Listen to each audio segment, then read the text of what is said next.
ओम श्री गणेशाय नमः। मैं हूँ वामिका और आप सभी का हमारे चैनल आध्यात्मिक सागर में बहुत बहुत स्वागत है। चैत्र मास की कृष्ण पक्ष की चतुर्थी तिथि को भालचंद्र संकष्टी चतुर्थी कहा जाता है और इस दिन संकट मोचन गणेश जी का पूजन किया जाता है। आज चैत्र मास की संकष्टी चतुर्थी का व्रत रखा जाएगा और कहते हैं कि यदि कोई व्यक्ति किसी संकट या परेशानी में है तो उसे भगवान गणेश का विधि विधान से पूजन करना चाहिए या फिर संकष्टी चतुर्थी के दिन व्रत रखना चाहिए। इससे गणेश भगवान प्रसन्न होते हैं और अपने भक्तों की सभी परेशानियां दूर करते हैं। आज आप सुनिए चैत्र संकष्टी चतुर्थी की व्रत कथा और चौथ माता की कहानी। एक बार पार्वती जी ने पूछा कि हे गणेश जी, चैत्र कृष्ण चतुर्थी को गणेश की पूजा कैसे करनी चाहिए? इस दिन भोजन क्या करना चाहिए? चैत्र मास के गणपति देवता का क्या नाम है? उनके पूजन आदि का क्या विधान है? सो आप मुझसे कहिए। गणेश जी ने कहा, हे महादेवी, चैत्र कृष्ण चतुर्थी के दिन विकट नामक गणेश जी की पूजा करनी चाहिए। दिन भर व्रत रखकर रात्रि में षोडश उपचार से पूजन करना चाहिए। ब्राह्मण भोजन के बाद स्वयं व्रती को इस दिन पंचगव्य अर्थात गौ का गोबर, मूत्र, दूध, दही और घी मिलाकर इसे पीकर रहना चाहिए। यह व्रत संकट नाशक है। इस दिन शुद्ध घी के साथ बिजौरे, नींबू का हवन करने से बांझ स्त्रियां भी पुत्रवती होती हैं। हे शैलपुत्री, इसका इतिहास बहुत विचित्र है। मैं उसे कहता हूँ, इसके स्मरण मात्र से ही मनुष्य को सिद्धि मिलती है। प्राचीन काल में सत्य युग में मकर ध्वज नामक एक राजा हुए। वे प्रजा पालन के प्रेमी थे। उनके राज्य में कोई निर्धन नहीं था। चारों वर्ण ब्राह्मण, क्षत्रिय, वैश्य और शूद्र अपने अपने धर्मों का पालन करते थे। प्रजा को चोर, डाकुओं आदि का भय नहीं था। प्रजा स्वस्थ रहती थी। सभी लोग उदार, सुंदर, बुद्धिमान, दानी और धार्मिक थे। इतना सुंदर राज्य शासन होते हुए भी राजा को पुत्र की प्राप्ति नहीं हुई। इसके बाद महर्षि याज्ञवल्क्य की कृपा से उन्हें कालांतर में एक पुत्र की प्राप्ति हुई। राजा राज्य का भार अपने मंत्री धर्मपाल को सौंपकर विविध प्रकार के खेल खिलौने से अपने राजकुमार का पालन पोषण करने लगे। राज्य शासन हाथ में आ जाने के कारण मंत्री धर्मपाल धन धान्य द्वारा समृद्ध हो गए। मंत्री महोदय को एक से एक बढ़कर 5 पुत्र हुए। मंत्री पुत्रों का धूमधाम के साथ विवाह हुआ और वे सब धन का उपयोग करने लगे। मंत्री के सबसे छोटे लड़के की बहू अत्यंत धर्मपरायणा थी। चैत्र कृष्ण चतुर्थी आने पर उसने भक्ति पूर्वक गणेश जी की पूजा की। उसका पूजन और व्रत देखकर उसकी सास कहने लगी, अरे क्या तंत्र मंत्र द्वारा मेरे पुत्र को वश में करने का उपाय कर रही है? बार बार सास द्वारा निषेध किए जाने पर भी जब बहू ने नहीं माना तो सास ने कहा, अरे दुष्टा, तू मेरी बात नहीं मान रही, मैं पीट कर तुझे ठीक कर दूंगी। मुझे यह सब तांत्रिक अभिचार पसंद नहीं है। इसके उत्तर में बहू ने कहा, हे सासू जी, मैं संकट नाशन गणेश जी का व्रत कर रही हूँ। यह व्रत अत्यंत फलदायक होता है।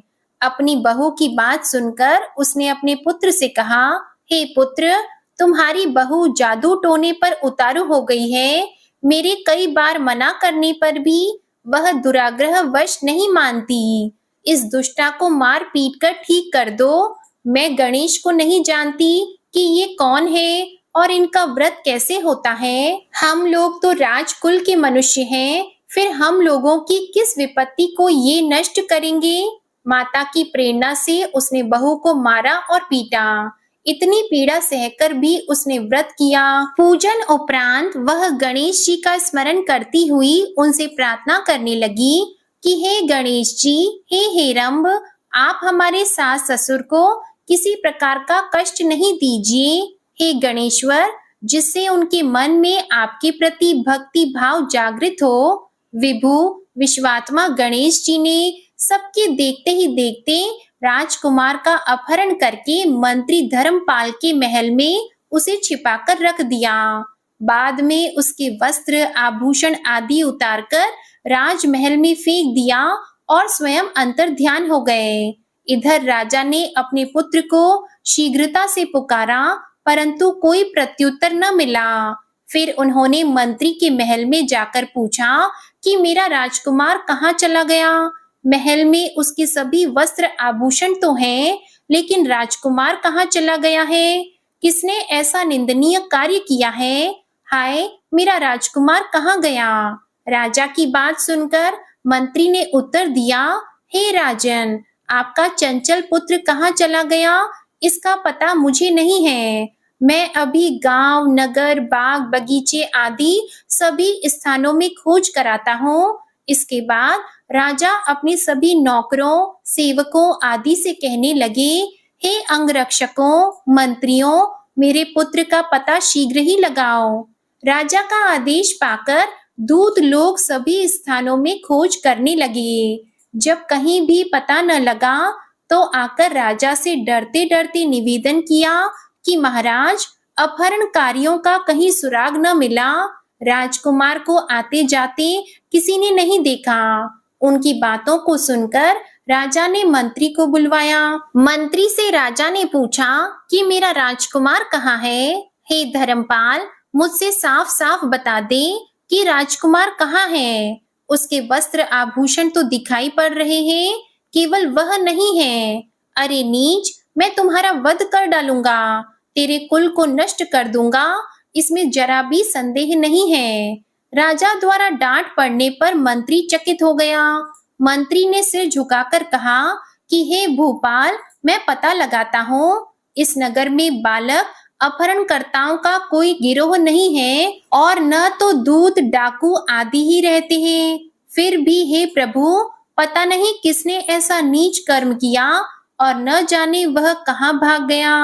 धर्मपाल ने आकर महल में अपनी पत्नी और पुत्रों से पूछा। अपनी सभी बहुओं को बुलाकर भी मंत्री ने पूछा कि यह अधर्म किसने किया है। यदि राजकुमार का पता नहीं लगा तो राजा मुझ अभागे के वंश का विनाश कर देंगे। ससुर की बात सुनकर छोटी बहू ने कहा कि हे दादाजी, आप इतने चिंतित क्यों हो रहे हैं? आप पर गणेश जी का कोप हुआ है, इसलिए आप गणेश जी की आराधना कीजिए। राजा से लेकर नगर के समस्त स्त्री पुरुष, बालक, वृद्ध संकटनाशक चतुर्थी का व्रत विधि पूर्वक करें तो गणेश जी की कृपा से राजकुमार मिल जाएंगे और मेरा वचन कभी झूठा नहीं होगा। छोटी बहू की बात सुनकर ससुर ने हाथ जोड़कर कहा कि हे बहू, तुम धन्य हो, तुम मेरा और मेरे कुल का उद्धार कर दोगी। गणेश जी की पूजा कैसे की जाती है? हे सुलक्षणी, मुझे बताओ। मैं मंद बुद्धि होने के कारण व्रत के महात्म्य को नहीं जानता हूँ। हे कल्याणी, हम लोगों से जो भी अपराध हुआ हो उसे क्षमा कर दो और राजकुमार का पता लगा दो। तब सब लोगों ने कष्टनाशक गणेश चतुर्थी का व्रत करना आरंभ किया। राजा सहित समस्त प्रजाजनों ने गणेश जी की प्रसन्नता के लिए व्रत किया। इससे गणेश जी प्रसन्न हो गए। सब लोगों के देखते ही देखते उन्होंने राजकुमार को प्रकट कर दिया। राजकुमार को देखकर नगरवासी आश्चर्य में पड़ गए।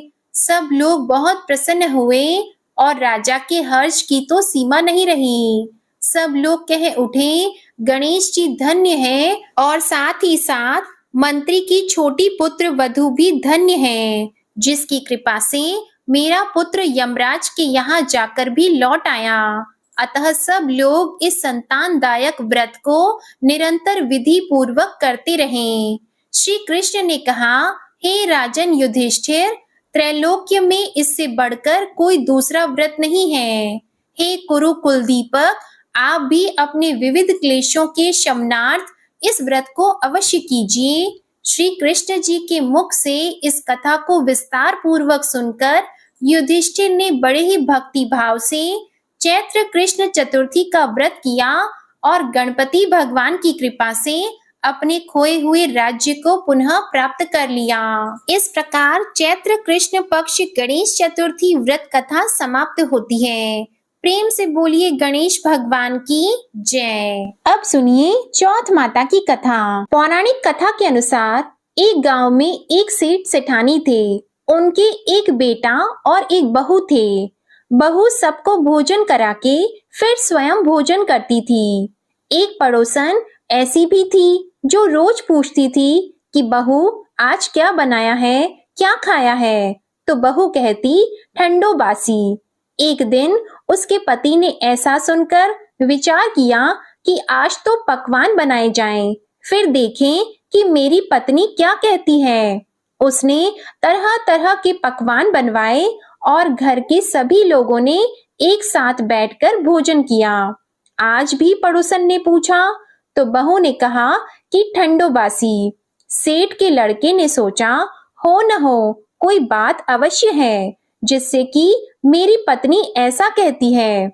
उसने पत्नी से पूछा तुम रोज ठंडो बासी खाया ऐसा क्यों कहती हो, जबकि हम सब ने एक साथ बैठकर कई तरह के पकवान खाए। उसकी पत्नी बोली हम जो खा रहे हैं वह बाप बूढ़ों की कमाई है।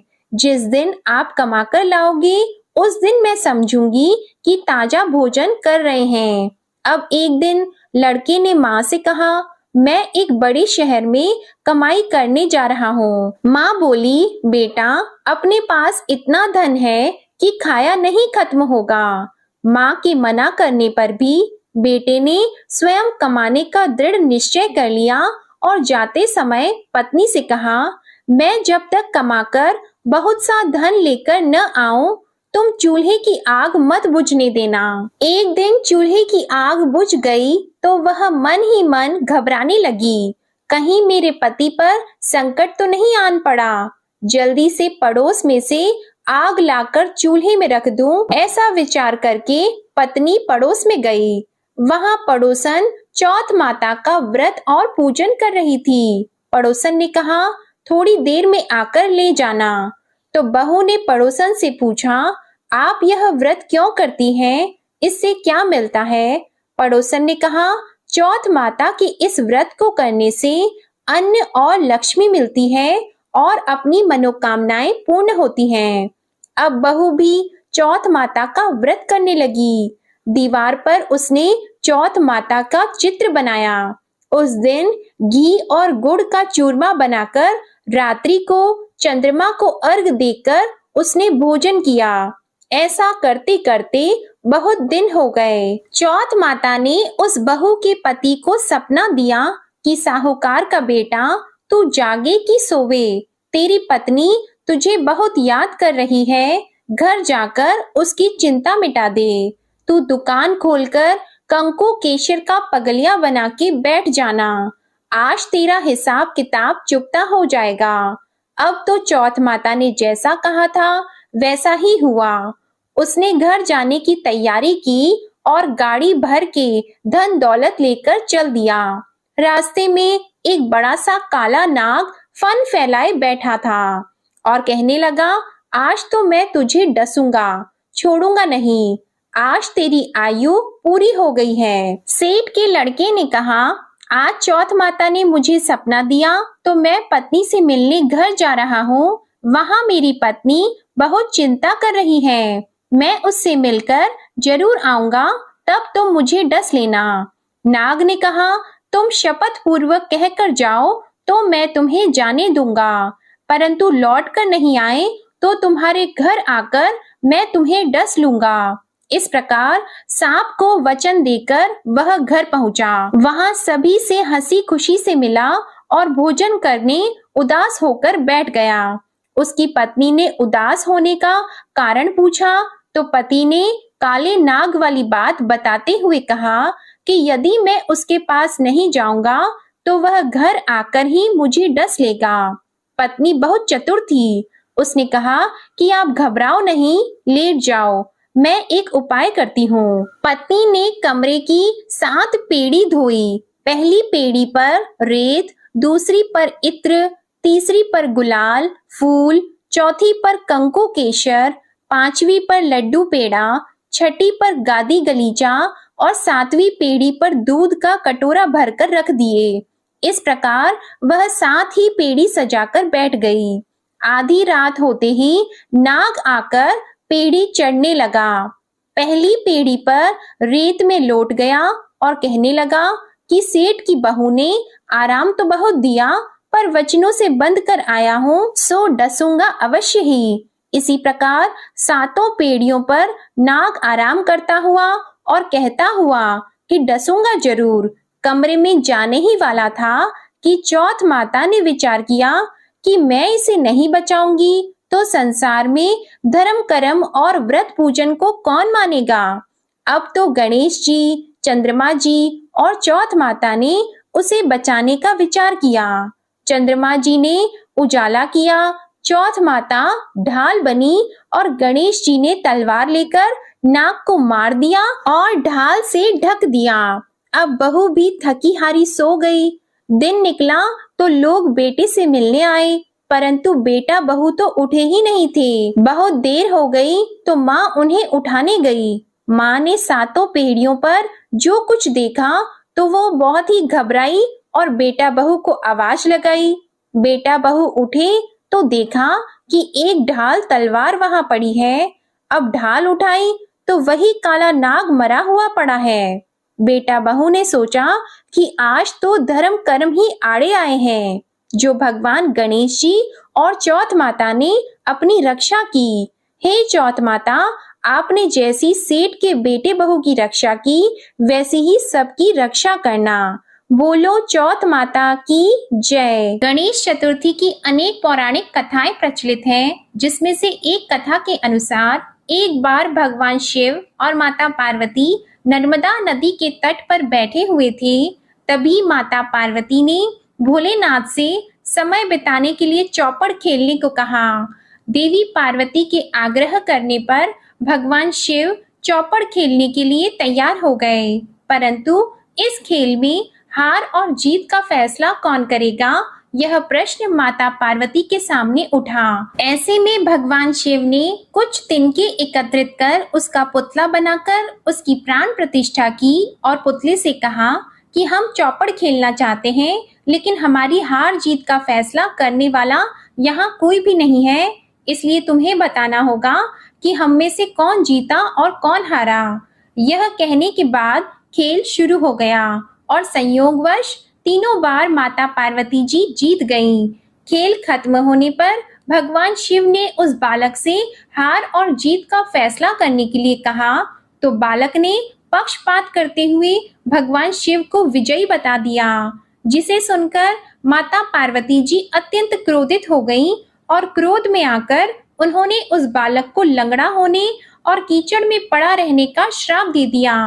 माता पार्वती का क्रोध देखकर वह पुतला भयभीत हो गया और उसने अपने कृत्य के लिए माता पार्वती से क्षमा मांगी। वह कहने लगा कि माँ, मुझसे अज्ञानता के कारण ऐसा हो गया, मैंने जानबूझकर ऐसा नहीं किया है, मुझे क्षमा कर दीजिए। बालक की क्षमा मांगने पर माता पार्वती बहुत भावुक हो गईं और उन्हें इस बालक पर दया आ गई। उन्होंने इस श्राप से मुक्ति पाने का उपाय उसे बताया और कहा कि यहाँ गणेश पूजन के लिए नाग कन्याएं आएंगी, उनके कहे अनुसार तुम भी गणेश पूजन करना, ऐसा करने से तुम मुझे प्राप्त कर लोगे। यह कहकर माता पार्वती भगवान शिव के साथ कैलाश पर्वत पर चली गईं। ठीक 1 वर्ष के बाद उस स्थान पर नाग कन्याएं आईं। नाग कन्याओं से बालक ने विघ्नहर्ता भगवान गणेश के व्रत और पूजन की विधि पूछी। पूजा विधि जानने के बाद उस बालक ने लगातार 21 दिनों तक गणेश जी का व्रत और पूजन किया। उसकी भक्ति भाव से प्रसन्न होकर भगवान गणेश जी ने उस बालक को साक्षात दर्शन दिया और मनोवांछित फल मांगने को कहा। इसके बाद वह बालक कहने लगा, हे विनायक जी, मुझे इतनी शक्ति दे दीजिए कि मैं अपने पैरों से चलकर अपने माता पिता के पास कैलाश पर्वत पर पहुंच सकूं। विनायक जी ने तथास्तु कहकर उस बालक की अपंगता दूर कर दी। फिर कैलाश पर्वत पर पहुंचने के बाद बालक ने अपनी कथा भगवान शिव को सुनाई। उधर चौपड़ वाले दिन से ही माँ पार्वती भोलेनाथ से नाराज हो गई थी। ऐसे में भगवान शिव ने भी बालक के बताए अनुसार 21 दिनों तक गणेश जी का व्रत और पूजन किया। इस व्रत के प्रभाव से माता पार्वती के मन में जो भगवान शिव के प्रति नाराजगी थी वह भी दूर हो गई। इसके बाद यह व्रत भगवान शिव ने माता पार्वती को बताया, जिसे सुनकर माता पार्वती जी के मन में भी अपने पुत्र कार्तिकेय से मिलने की इच्छा हुई। पुत्र कार्तिकेय से मिलने के लिए माता पार्वती जी ने विघ्नहर्ता भगवान गणेश जी का व्रत और पूजन किया और व्रत के 21वें दिन वे स्वयं ही माता पार्वती से मिलने आ गए। उस दिन से विघ्नहर्ता भगवान गणेश जी का ये व्रत अत्यंत फलदायी माना जाता है। इस दिन व्रत रखने और विधि विधान से गणपति जी की पूजा अर्चना करने से भक्तों पर गणेश जी की विशेष कृपा बनी रहती है। अब आप सुनिए दूसरी पौराणिक कथा। कथा के अनुसार एक बार सभी देवी देवता संकट में घिर गए थे और उसके निवारण के लिए वे भगवान शिव के पास कैलाश पर्वत पर जा पहुंचे। उस समय भगवान शिव और माता पार्वती अपने दोनों पुत्रों कार्तिकेय जी और गणेश जी के साथ बैठे हुए थे। देवताओं की समस्या सुनकर भगवान शिव ने अपने दोनों पुत्रों की तरफ देखा और उनसे पूछा कि आप दोनों में से देवताओं की इस समस्या का समाधान कौन कर सकता है। ये सुनते ही गणेश जी और कार्तिकेय जी दोनों ने एक ही स्वर में खुद को इसके योग्य बताया। यह सुनने के बाद भगवान शिव बहुत प्रसन्न हुए, लेकिन वे असमंजस में भी पड़ गए कि आखिरकार दोनों में किससे इस कार्य को सौंपा जाए। ऐसे में भगवान शिव ने कहा कि आप दोनों में से जो सबसे पहले पूरी पृथ्वी की परिक्रमा करके आएगा वही देवताओं की मदद करने के लिए पहले जाएगा। पिता की बात को सुनकर कार्तिकेय जी तो अपने वाहन मोर पर बैठकर पृथ्वी की परिक्रमा करने के लिए निकल गए, किंतु गणेश जी थोड़ा सोच में पड़ गए। एक तो उनका भारी भरकम शरीर, ऊपर से उनका वाहन भी मूषक था जो बहुत धीरे धीरे चलता था। अगर वो पृथ्वी की परिक्रमा लगाने के लिए जाए तो उन्हें बहुत समय लग जाता। फिर कुछ सोच विचार कर गणेश जी उठे और उन्होंने माता पार्वती जी और भगवान शिव जी की 7 बार परिक्रमा कर ली। परिक्रमा करने के बाद फिर माता और पिता के चरणों में बैठ गए। भगवान शिव यह देखकर बहुत प्रसन्न हुए। उन्होंने गणेश जी से परिक्रमा करने का कारण पूछा तो गणेश जी ने बड़े भोलेपन से भोले शंकर को उस सवाल का जवाब देते हुए कहा कि माता पिता के चरणों में ही तो समस्त लोक होता है। उनके इस जवाब को सुनकर भगवान शिव अत्यंत प्रसन्न हुए और फिर गणेश जी को देवताओं की मदद करने का आदेश दे दिया। ऐसा कहा जाता है कि जो भी गणेश चतुर्थी के दिन विधि विधान से गणपति जी की पूजा अर्चना करेगा उसकी सभी मनोकामनाएं पूर्ण होंगी और सभी कष्ट दूर हो जाएंगे। मान्यता है कि उसी दिन से गणेश चतुर्थी का ये दिन मनाया जाने लगा। अब आप सुनिए श्री गणेश चालीसा पाठ। जय गणपति सद्गुण सदन कविवर बदन कृपाल, विघ्न हरण मंगल करण, जय जय जय गिरिजालाल। जय जय जय गणपति गणराजू, मंगल भरण करण शुभ काजू। जय जगबदन सदन सुखदाता, विश्व विनायक बुद्धि विधाता। वक्रतुंड शुचि शुंड सुहावना, तिलक त्रिपुंड भाल मन भावन। राजत मणि मुक्तन उर्माला, स्वर्ण मुकुट शिर नयन विशाला। पुस्तक पाणि कुठार त्रिशूलम, मोदक भोग सुगंधित फूलम। सुंदर पीतांबर तन साजित, चरण पादुका मुनि मन राजित। धनि शिव सुवन षडानन भ्राता, गौरी लालन विश्व विख्याता। रेति सेति तव चवर सुधारी, मूषक वाहन सोहत द्वारे। कहो जन्म शुभ कथा तुम्हारी, अति शुचि पावन मंगलकारी। एक समय गिरिराज कुमारी, पुत्र हेतु तप कीन्हा भारी। भयो यज्ञ जब पूर्ण अनूपा, तब पहुँचियो तुम धरि द्विज रूपा। अतिथि जान के गौरी सुखारी, बहुविधि सेवा करी तुम्हारी। अति प्रसन्न हवे तुम वर दीन्हा, मातु पुत्र हित जो तप कीन्हा। मिलहि पुत्र तुहि बुद्धि विशाला, बिना गर्भ धारण यही काला। गणनायक गुण ज्ञान निधाना, पूजित प्रथम रूप भगवाना। अस कही अंतर ध्यान रूप होवे, पालना पर बालक स्वरूप होवे। बनि शिशु रोदन जब ही तुम ठाना, लखी मुख सुख नहीं गौरी समाना। सकल मगन सुख मंगल गावही, नावते सुरन सुमन वर्षावही। शंभु उमा बहुदान लुटावही, सुर मुनि जत सुत देखन आवही। लखी अति आनंद मंगल साजा, देखन भी आए शनि राजा। निज अवगुण गुण शनि मन माही, बालक देखन चाहत नाही। गिरिजा कछु मन भेद बढ़ायो, उत्सव मोरन शनि तुहि भायो। कहत लगे शनि मन सकुचाई, का करि हो शिशु मोहि दिखाई। नहीं विश्वास उमा और भयहु, शनि सो बालक देखन कहयौ। पद तहि शनि दृग कोण प्रकाशा, बालक सिर उड़ गयो आकाशा। गिरिजा गिरि विकल हवे धरणी, सो दुख दशा गयो नहीं वरणी। हाहाकार मच्यो कैलाशा, शनि कीन्हो लखी सुत को नाशा। तुरत गरुड़ चढ़ी विष्णु सिधायो, काटी चक्र सो गज सिर लाई। बालक के धर ऊपर धारियो, प्राण मंत्र पढ़ शंकर डारियो। नाम गणेश शंभु तब कीन्हे, प्रथम पूज बुद्धि निधि वर दीन्हे। बुद्धि परीक्षा जब शिव कीन्हा, पृथ्वी कर प्रदक्षिणा लीन्हा। चले षडानन भरमि भुलाई, रचि बैठ तुम बुद्धि उपाई। चरण मातु पितु के धर लीन्हे, तिनके साथ प्रदक्षिण कीन्हे। धनि गणेश कहि शिव हे हर्षि, नभते सुरन सुमन बहु बरसी। तुम्हारी महिमा बुद्धि बढ़ाई, शेष सहस मुख सके न गाई। मैं मतिहीन मलिन दुखहारी, करहु कौन विधि विनय तुम्हारी। भजत राम सुंदर प्रभु दासा, जग प्रयाग ककरा दुर्वासा। अब प्रभु दया दीना पर कीजे, अपनी शक्ति भक्ति कुछ दीजे। श्री गणेश यह चालीसा, पाठ करे कर ध्यान। नित नव मंगल ग्रह बसी, लहे जगत सम्मान। संबंध अपने सहस्त्र दश, ऋषि पंचमी दिनेश। पूर्ण चालीसा भयो, मंगल मूर्ति गणेश।